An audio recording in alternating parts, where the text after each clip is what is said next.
গতকাল চট্টগ্রাম নগরীর মাদারবাড়ি শোভনীয় ক্লাব আয়োজিত অভ্যন্তরীণ ফুটবল ফেস্টিভ্যাল ২০২০ ফাইনাল খেলা চট্টগ্রাম কলেজিয়েট হাইস্কুল মাঠ প্রাঙ্গণে অনুষ্ঠিত হয়েছে। এতে প্রধান অতিথি হিসেবে উপস্থিত ছিলেন চট্টগ্রাম জেলা ফুটবল অ্যাসোসিয়েশনের সভাপতি মোহাম্মদ শহীদুল ইসলাম।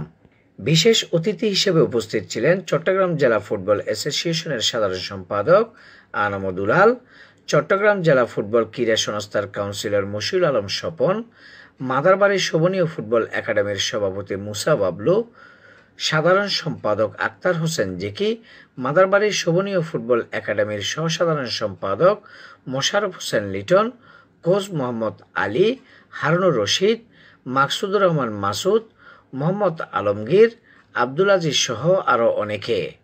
ক্লাবের সভাপতি মোহাম্মদ ইকবাল হোসেন এবং টুর্নামেন্ট কমিটির আহ্বায়ক নূর জাহেদ বাবলুর পরিচালনায় উক্ত ফাইনাল খেলাটি বিকেল ৩টায় শুরু হয় এবং উত্তেজনাপূর্ণ ম্যাচে তুষার আবির ফাউন্ডেশনকে ৫-১ গোলে হারিয়ে তাহমিদ ফাউন্ডেশন জয়লাভ করে। চ্যাম্পিয়ন দলকে নগদ ৮,০০০ ও ট্রফি এবং রানার্স আপ দলকে ৫,০০০ ও ট্রফি প্রদান করে অতিথিবৃন্দ।